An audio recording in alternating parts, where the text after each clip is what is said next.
This is a really wonderful portion of the Srimad Bhagavatam in which we have this wonderful opportunity to reflect on the surrender of Bali Maharaj.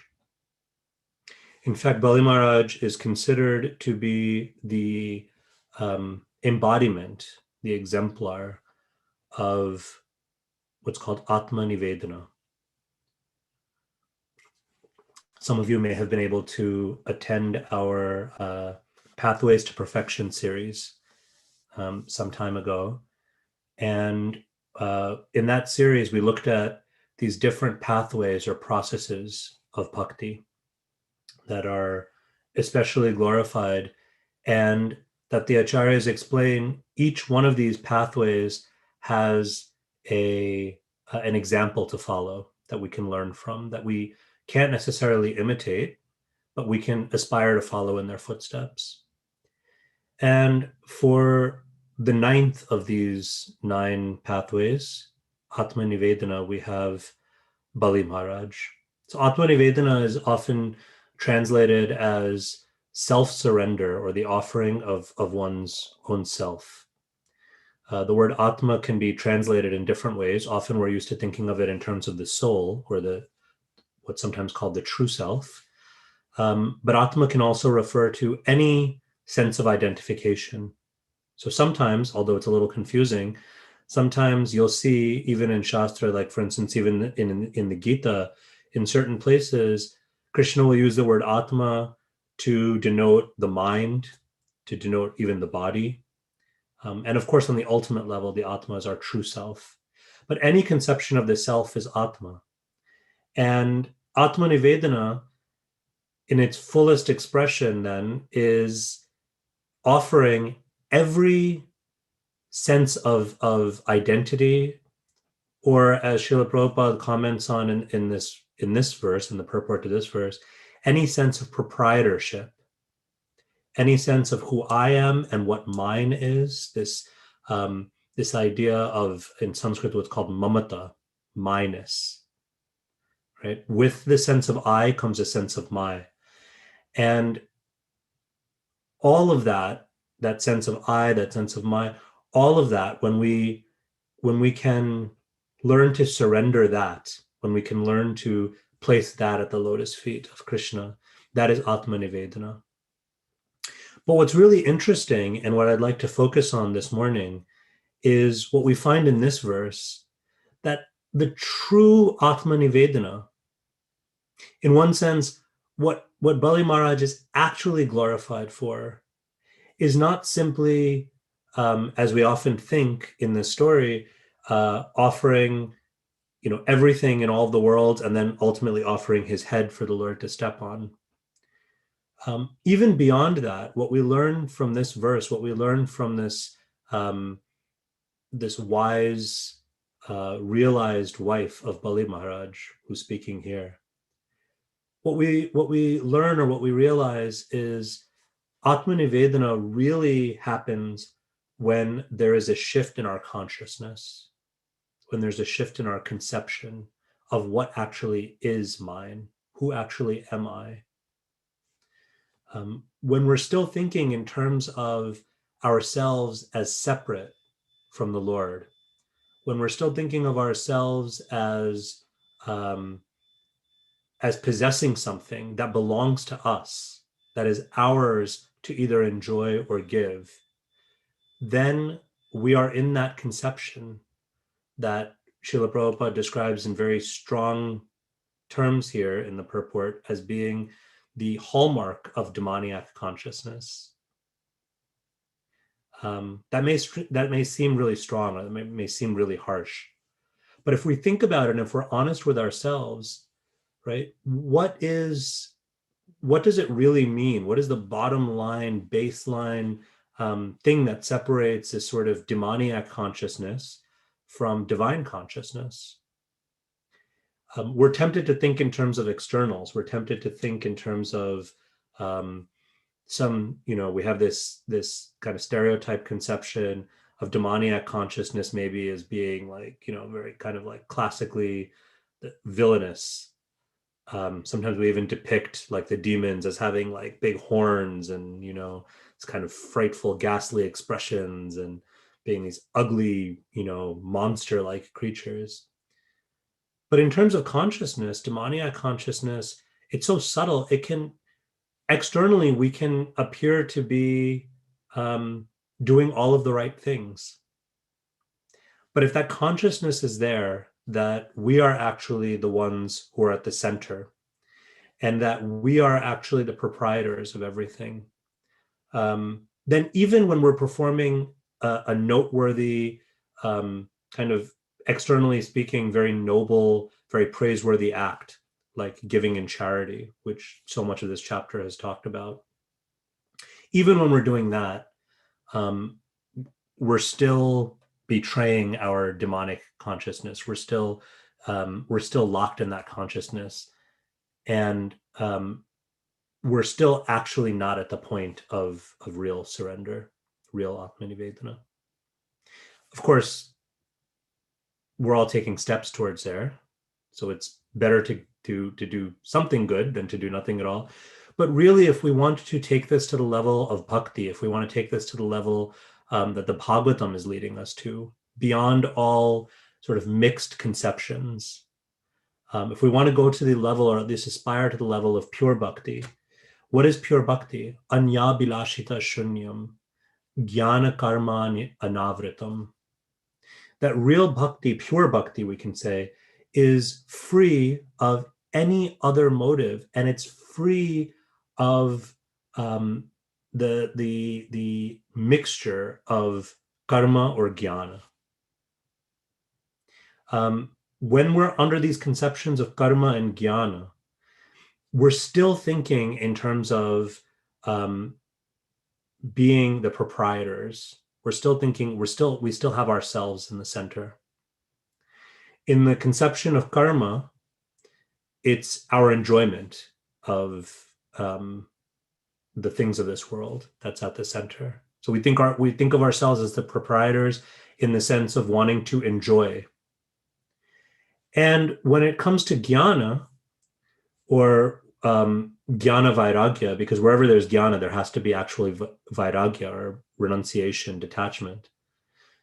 As wonderful as that is, still we're in this conception where we're thinking these things are mine to give up. So whether we're thinking in terms of enjoyment or we're thinking in terms of renunciation or charity, we can still be locked in that conception that these things are mine. When we're in this conception of karma, or like the karma kanda section of the Vedas, there's all sorts of prescriptions for how we can give in charity. But the idea there is we give in charity in order to enjoy more, in order to enjoy on a higher level. So it's prescribed that one who gives in charity, one who performs these activities or performs certain rituals, the fruits of those rituals are that one can attain to Svargaloka, these celestial realms, where what is there? There's enjoyment. It's a much higher form of enjoyment. It's a much more refined form of enjoyment, but it's still enjoyment, right? So the equation is still about what can I enjoy. There's a wonderful text called the Katha Upanishad. It's one of the principal Upanishads. And this is actually how the Katha Upanishad begins. We're introduced to someone named Vajrashravasa. And Vajrashravasa is he's a Brahmin, and he's performing great sacrifice, and he's giving in charity. But the text explains what he's thinking as he gives in charity is, the Vedas tell me to give in charity, and particularly to give cows in charity. And if I do this, then I will enjoy. If I do this, then I will achieve what's called punya. And through punya, one attains to the Svargaloka. That's one way of getting to the heavenly realms. is by amassing punya. We can say like good karma. So, so Vrajashravasa is thinking in this way, and but what he does is actually really interesting. He thinks to himself, well, the texts, the Vedas, they say to give in charity, to give cows in charity, but they don't say what kind of cows. So what Vajrashravasa does is he rounds up all of his oldest cows in his herd, the cows that basically can give no more milk, right? And if you think about it, a cow that gives no more milk, right, in this cultural context, the cow wouldn't be slaughtered, thankfully, but the cow would need to be cared for. So the old cow is not giving milk anymore, but there's still a liability. There's still an expense. You still have to care for them. So what Vajrashravasa does is he thinks, well, these cows are all old. They're not giving me milk. And in fact, they take a lot of effort and a lot of my resources to take care of. So let me give these cows in charity, right? So it's like he finds this loophole that, okay, the Vedas say to give in charity. They don't say what type of cows. So let me give these old cows in charity. I know it's hard to relate to giving cows in charity. Most of us, that's not our lifestyle. But if we think about it, right, I was trying to think of what would be like an analogy for us. So it's like sometimes, there's like a clothing drive or something where you can give clothes in charity. So imagine you have some old coat in your closet that's like full of holes, and it's, maybe you can't quite, you keep it in your closet, but you would never really wear it, right? It doesn't perform its function anymore. It doesn't really look good and all these things, but you have it in your closet, and there's a clothing drive, and the clothing drive organizers say anyone who gives some clothes, they'll get some tax write-off, or they'll get some, gift certificate to the store or something like that, right? There's some kind of incentive is there, because people often need incentives to to do good things like giving in charity. And so you think, okay, this is a good opportunity to both get rid of the coat and to get something in return. So if we do that, we can do that, but we're missing the whole point. What's the whole point of giving in charity? Well, to give to others, but also to learn sacrifice, to become a little bit more detached, right? Um, this is why the Vedas give in some incentive to encourage us to do that. But the idea is not to become attached to the incentive. The idea is to give in charity. But Vajrashravasa doesn't realize that, or if he realizes it, he is kind of too attached, and he's looking for ways of maximizing his gain and minimizing his loss. And his son, Nachiketa, sees this. And by seeing this and by questioning this, Nachiketa begins his philosophical quest, which ultimately takes him to studying the purpose of life and the purpose of death with no less than Yamaraj as his guru. So in the Katha Upanishad, Vajrashravasa represents this idea of karmakanda, of still thinking in terms of my possessions, and I will give something in charity. And of course, in Vajrashravasa's case, he gives the bare minimum, and I will gain so much in return through this accumulation of punya. But what's missing from that equation? There's no recognition or acknowledgement of Krishna. There's no sense of who do these cows really belong to? Who does anything really belong to? Who does everything really belong to? Right? Krishna doesn't factor into the equation. And even as wonderful as Nachiketa's philosophical and metaphysical journey, and I mean, it's a great text. I highly, highly recommend it. If you haven't had a chance to read it yet, please. It's just a wonderful, wonderful text. But even in Nachiketa's role, we see jnana and vairagya, but we only get little hints of a recognition of Krishna, or of the divine, of God. Because even in Nachiketa's um, detachment, right? Later in the text, Nachiketa is tempted. Yama tempts or tests Nachiketa, and he offers him everything imaginable, every wealth, every opulence. He offers him a kingdom. He offers him beautiful women. He offers him music and art. He offers him um, progeny. He offers him long life, and he even offers him the thing that his father is seeking, which is um, to enjoy in the celestial realms, the heavenly planets. He offers him all of that. And Yamaraj even says, Nachiketa, if you can think of anything else, I'll give you that as well. And Nachiketa's response is, what good are any of these things? All of these things are completely useless. They're temporary. Um, the only thing I want is knowledge of the self, knowledge of that self who survives even death. So you, death personified, O God of death, O King of death, you are the only one who can teach me this. And um, Yamaraj is so pleased that he actually teaches Nachiketa. So it's really glorious. But even there, Nachiketa is still operating from this conception, from this platform of all of these things are mine to either enjoy or, in Nachiketa's case, to reject and renounce.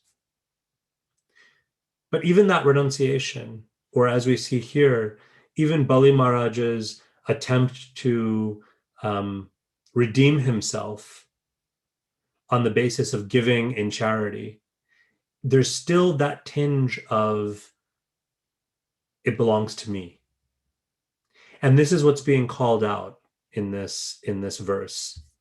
This is what Vindhyavali, Bali Maharaj's wife, this is what she so eloquently points out, that actually even this body that we take so much pride in as ours, what to speak of our wealth, our property, our homes, our jobs, all of this stuff that we attach to ourselves and we attach ourselves to, none of it actually belongs to us. So what question is there, my dear husband? What question is there of you giving anything in charity, actually? What question is there of you giving even your body to the Lord?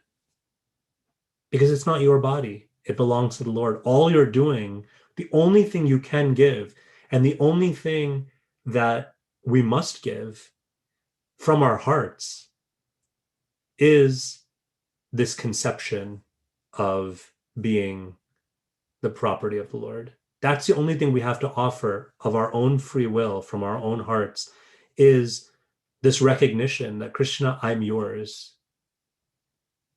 Everything I have. Bhaktivinoda Thakur sings, Manasa Deha Geha Jo Kichu More.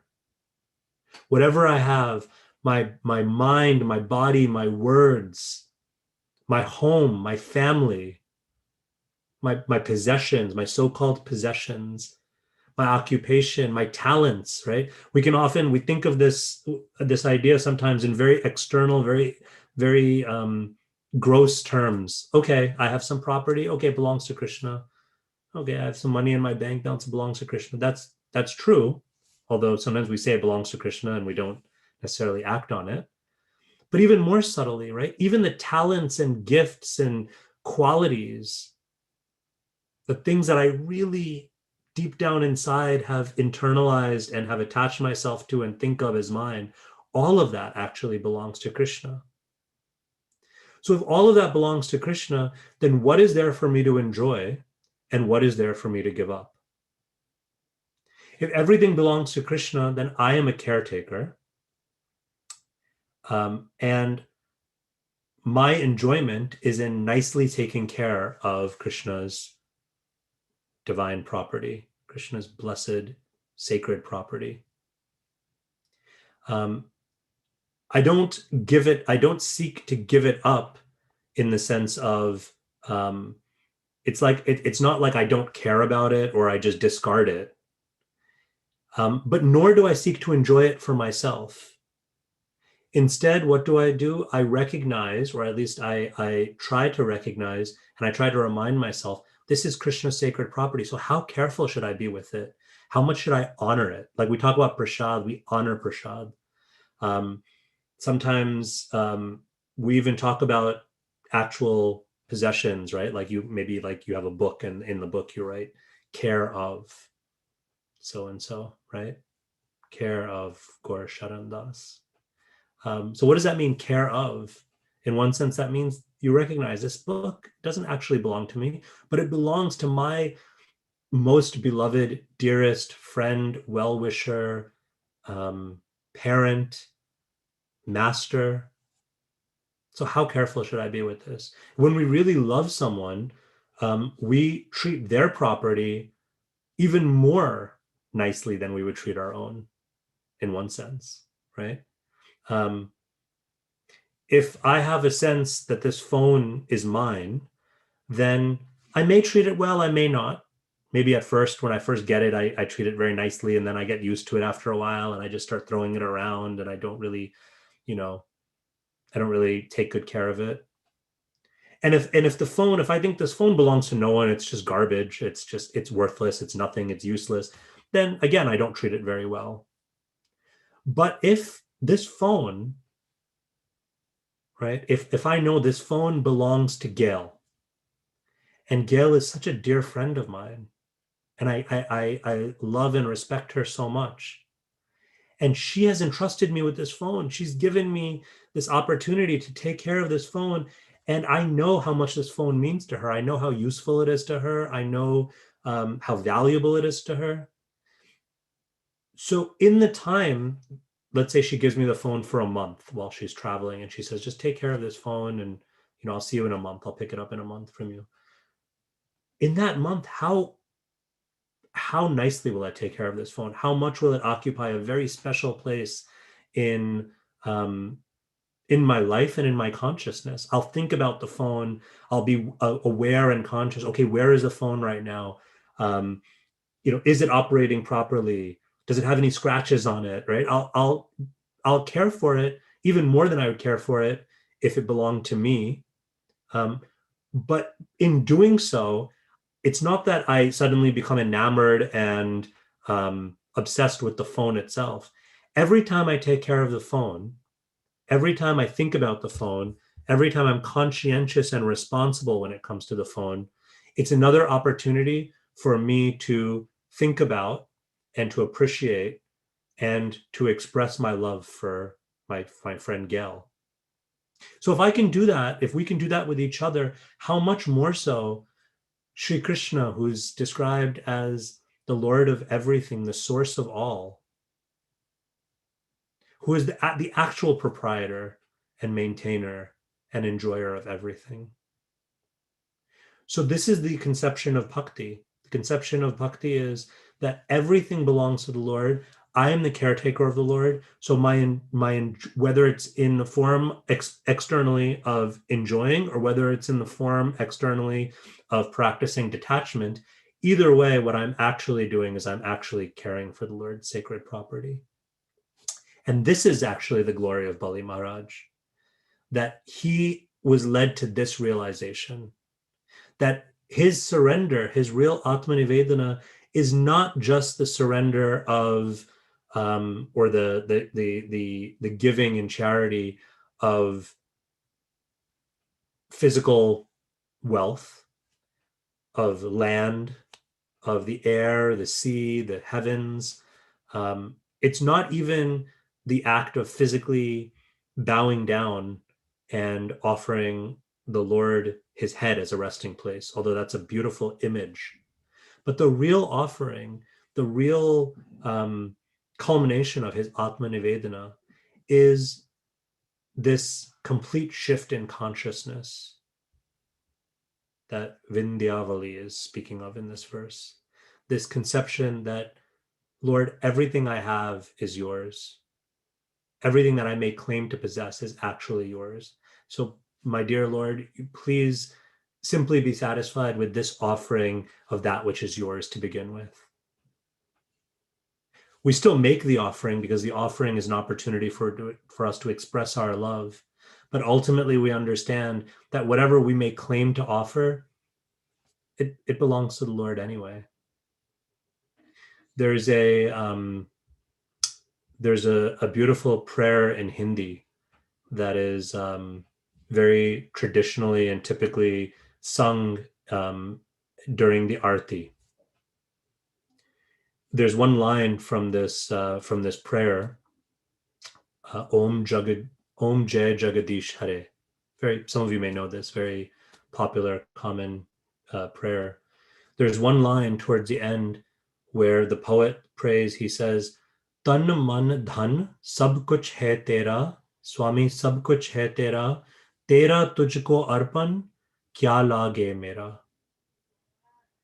What he says is, everything that I may claim to possess, my will to live, my life heirs, my mind and my heart, my body, my wealth, my home, everything, tan man dhan, sab kuch, everything, he says, sab kuch hai tera, everything is yours, in this really kind of sweet, intimate way. And then he says something remarkable. He says, Tera tujhko arpan kya lage mera. He says, that which is yours anyway, that I offer at your lotus feet. So what belongs to me? There's nothing I can claim to possess. The only wealth that we have, my dear friends, the only wealth that we can ever claim to possess, the wealth that makes Krishna so happy to see us possess, is the wealth of service, is the wealth of being of taking every opportunity to offer. That is all that we have. But what we're actually offering, that belongs to Krishna anyway. So in this conception of bhakti, let us place that at the lotus feet of Sri Sri Radha Murlidhar and Gaur Chandra Mahaprabhu.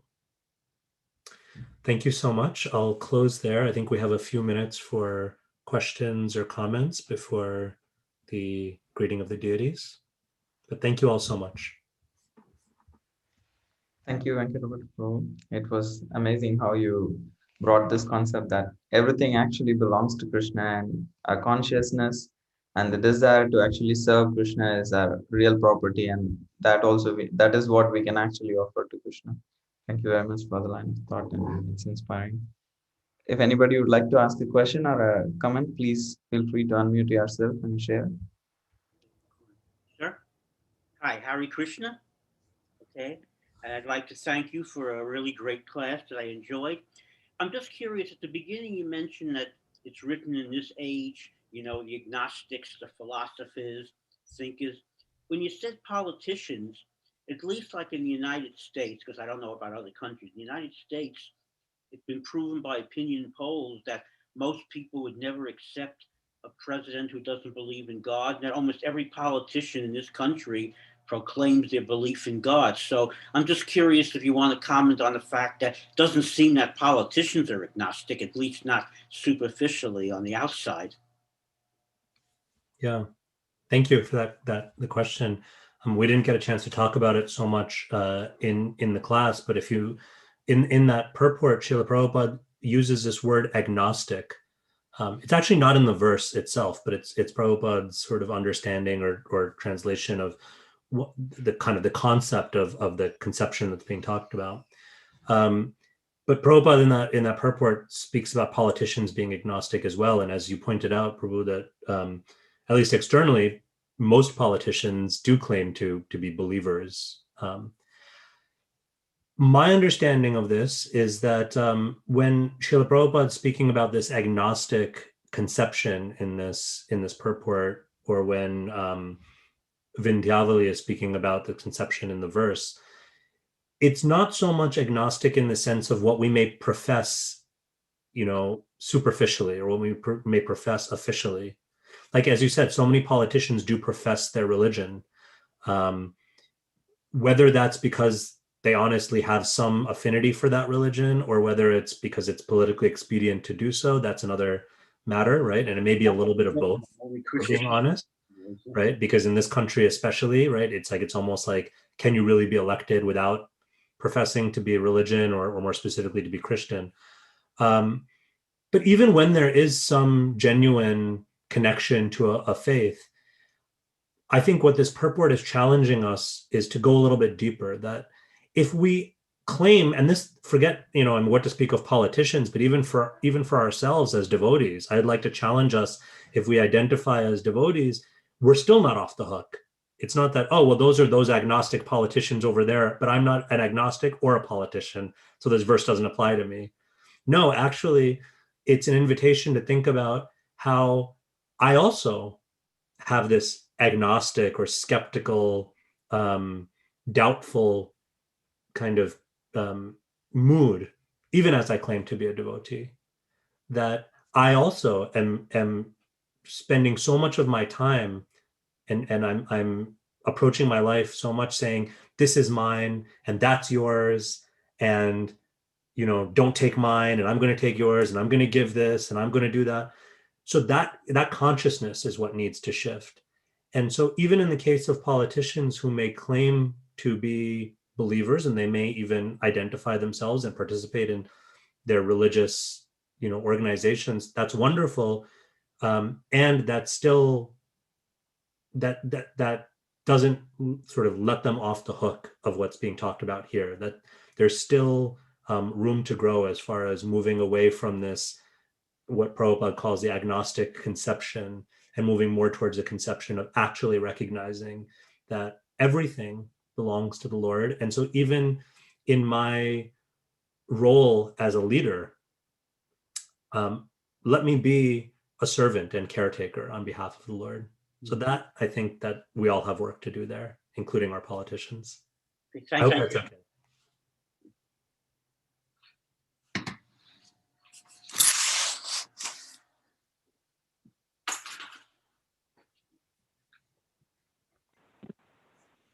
Hare Krishna, Prabhu.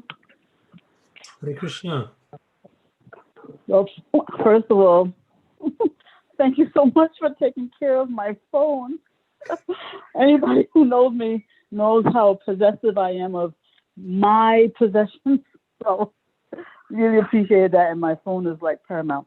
But also, this class was so amazing because it was such confirmation, validation of all that I was saying directly prior to this class. And I say that because, I read Bhagavatam with somebody in the morning, and it's directly before this class. And there is a line in the Bhagavatam, in the introduction of the Bhagavatam, that inspired me to say basically verbatim what you were saying in class today. So it was so amazing to hear you speak all that you did this morning. The line that is in the introduction of the Bhagavatam, it goes like this. The Supreme Absolute Personality of Godhead, from whom all living entities have emanated, must be worshipped by all their respective engagements, because everything that we see is also the expansion of his energy. That is the way of real perfection, and it is approved by all bona fide acharyas, past and present.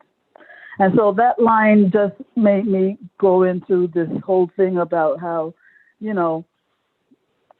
everything that we can perceive in existence, including our bodies, our time, is belongs to Krishna, and therefore, it should be used the way he wants it to be used. Of course, I do very little of that myself, but that was my takeaway, and it was just amazing that this was like the thrust of your whole class today. Anyway, just my comment. Thank you.